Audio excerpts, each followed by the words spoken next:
Hello, সবাই কেমন আছেন? আজকে অনেক দিন পর আবার ভিডিওতে আসলাম, ব্লগিংয়ে আসলাম। শারীরিক কিছু সমস্যার কারণে আর ইয়ের কারণে আসতে পারিনি, জরুরি কাজের জন্য আসতে পারিনি।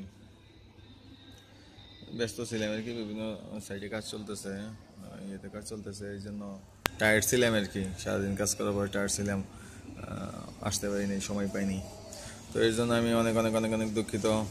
These Nikes on my feet, trying to stay up out the streets. So I'm rhyming, pulling 187s all on these beats. Instead of on the concrete, submitting my future while আমি বলছিলাম যে গত সপ্তাহে আগের সপ্তাহে বলছিলাম যে ইভি ভিসা সম্পর্কে আমি আরও কিছু ইনফরমেশন দিব। তো বেশ কিছুদিন আগে বাংলাদেশের শ্রমমন্ত্রী নূর ইসলাম বিএসসি আমিরাতে আসছিলেন এবং এখানকার শ্রম মন্ত্রণালয়ের সাথে তার বৈঠক হয়েছে। দুবাইয়ের শেখ মোহাম্মদ বিন রাশেদের সাথে শেখের সাথে বৈঠক হয়েছে।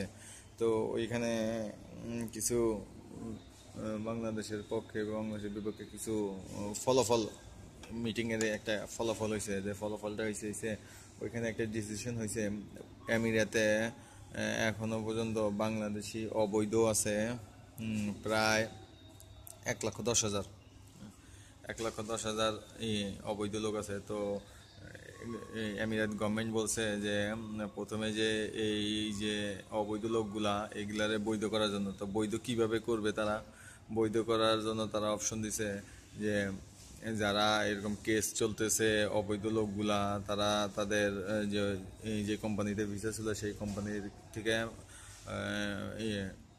তাদের পাসপোর্টগুলো কালেকশন করতে বলছে। পাসপোর্ট কালেকশন করার পরে যদি তারা উইদিন 1 মাসের ভিতরে অন্য কোনো কোম্পানিতে ভিসা লাগাইতে চায়, তাহলে এই দেশের গভর্নমেন্ট সেই সুযোগটা দিচ্ছে, তারা ভিসা লাগাইতে পারবে অন্য কোনো কোম্পানিতে, যে কোনো কোম্পানিতে। যদি ভিসা লোক চায় তারা ভিসা লাগাইতে পারবে এবং তারা যতদিন ধরে অবৈধ ছিল, সাপোজ এমন হইতে পারে কেউ 2 বছর 3 বছর বা কেউ 8 মাস 10 মাস এরকম হইতে পারে, এক একজনের রেঞ্জ এক রকম। তো এইটা দেখা গেছে কি অবৈধ ভিসা শেষ হওয়ার পরে যদি ভিসা না লাগায় সেটা অবৈধ বলে, বা কোনো কোম্পানি থেকে ভিসা চলে গেছে, তার ভিসার মেয়াদ শেষ হয়ে গেছে, তো সে তখন অবৈধ হিসেবে ঘোষিত হয়। তো অবৈধ হওয়ার এই ভিসা শেষ হওয়ার 1 মাসের ভিতরে 26 দিনের ভিতরে 26 ওয়ার্কিং আওয়ার ডেটের ভিতরে যদি সে যদি নতুন কোনো ভিসা লাগাইতে পারে তো ওয়েলকাম। আর যদি লাগাইতে না পারে তাকে অবৈধ ঘোষণা করা হয় এবং যতদিন এখানে অবস্থান করে প্রতিদিনে পার ডে হিসেবে তার ফাইন করা হয়। তো গভর্নমেন্ট বলছে যে যারা এখানে যতদিনই অবৈধ আছে, তো এই ফাইনটা তারা মওকুফ করে দিবে, যে তাদের এই ফাইনটা দিতে হবে না। এটা একটা অনেক বড় একটা পাওয়া। অবৈধ এদেশে অবৈধগুলা তারা বৈধ হওয়ার ব্যাপারে এটা অনেক বড় একটা পাওয়া। বাংলাদেশ সরকার একটা ভালো কাজ, এত দিনের ভিতরে একটা ভালো কাজ দেখলাম, এর জন্য থ্যাংক ইউ। আপনারা সবাই আমার পক্ষ থেকেও থ্যাংক ইউ দিন বাংলাদেশ গভর্নমেন্টে, যে প্রবাসীদের জন্য কিছু করতে পারতেছে। আসলে প্রবাসীদের জন্য কিছুই করতে পারতেছে না, কিন্তু অ্যাকচুয়ালি কিন্তু প্রবাসীদের জন্য কিছুই করে না। হ্যাঁ, শুধু শুধু রেভিনিউ গুনে টাকা পাঠায়, ট্যাক্স কাটে, আর নিজে মার্সিডিজ কিনে, বিএমডাব্লিউ কিনে, লেক্সাস কিনে, আর ঘুরে বডিগার্ড নিয়ে নেয়, ঘুরে বাস কাজ এইছে, আর কোনো কাজ নেই, কোনো কিছু নেই। আর জনগণ শুধু খালি কষ্ট করতেছে। একটা জিনিস খেয়াল করছে, বাংলাদেশের যে পরিস্থিতি, বাংলাদেশে যে লিভিং কস্ট এখন অন্য দেশের লিভিং কস্টের দিকে অনেক হাই হয়ে গেছে। গভর্নমেন্ট কি করতেছে, বাংলাদেশের কোনো অপরচুনিটি নাই, কাজের কোনো প্লেস নাই, কাজ করার কোনো জায়গা নাই, কোনো কিছু নাই। নতুন কোনো কর্মসংস্থানও করতে পারতেছে না, কিছু করতে পারতেছে না, এবং যারা বিদেশ থেকে রেভিনিউ পাঠাচ্ছে তাদের জন্য কিছু করতে পারতেছে না। তো বাধ্য হইতেছে মানুষ এখানে অবৈধ হইতে। কেন অবৈধ মানুষের এটা তো দোষ তো, আর যে অবৈধ যারা হয়েছে তারা তো নিজের ইচ্ছাই হয়ে অবৈধ হয়নি। যদি এমন হইতো যে নিজের ইচ্ছাই অবৈধ হয়েছে, তাহলে একটা কথা ছিল যে নিজের ইচ্ছাই তো আর তারা অবৈধ হয়নি, পরিস্থিতির শিকার হয়েছে। তো তারপরেও অবৈধভাবে অন্য কোনো দেশে থাকাটা এটা ঠিক না, এটা দেশের সুনাম ক্ষুণ্ণ হয়। তো এই দেশের সরকার একটা অনেক সুযোগ দিছে। আমি আমিরাতের যারা অবৈধ লোক আছেন তাদের কাছে অনেক অনেক রিকোয়েস্ট করবো, এই নিয়মটা সম্ভবত নেক্সট মান্থের 2017-18 অর্থ বছরে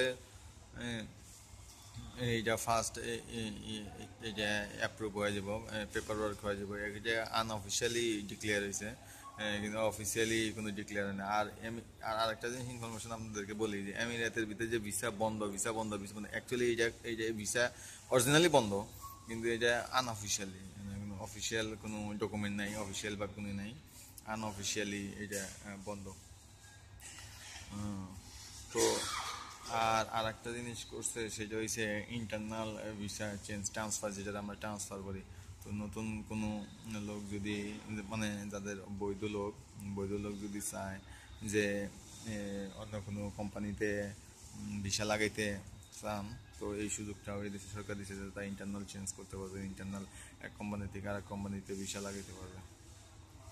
এই জিনিসটা একটা বড় সুযোগ দিছে যে ইন্টারনাল চেঞ্জটা অনেক অনেক একটা বড় একটা জিনিস। কারণ হচ্ছে যে যারা বাঙালি, যারা এখানে এই দেশে চাকরি করে, তারা জাস্ট যে যা সোজা সোজা কথা যেটা বলে যে তারা এখন ব্ল্যাকমেলের শিকার হইতেছে, তারা না পারতেছে, দেশে যাইতে না পারতেছে, এখানে থাকতে কম বেতনে বাধ্য হয়ে কম বেতনে চাকরি করতেছে, ইচ্ছা করলেও সে অন্য কোনো জায়গায় যাইতে পারতেছে না বা সুযোগ পাইতেছে না। কারণ হচ্ছে ভিসা ইন্টারনাল চেঞ্জের কোনো নেই, অপশন নাই। এখন ইন্টারনাল চেঞ্জের একটা অপশন আইছে,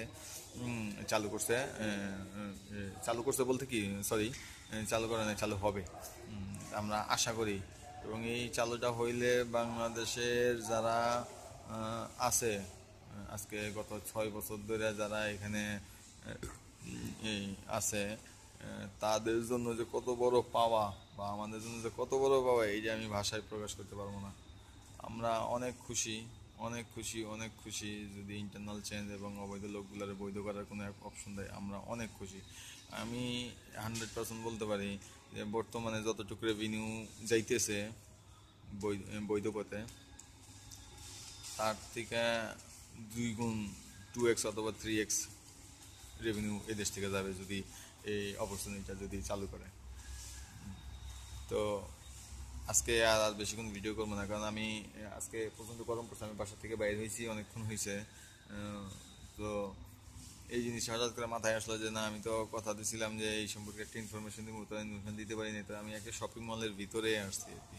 তো শপিং মলের ভিতর দিকে ভিডিওটা করতেছি, প্রচণ্ড মানুষ এখানে, পাবলিক তাকায় তাকায় হাসে যে কী করতেছে, একা একা কী কথা করছে ক্যামেরার সামনে।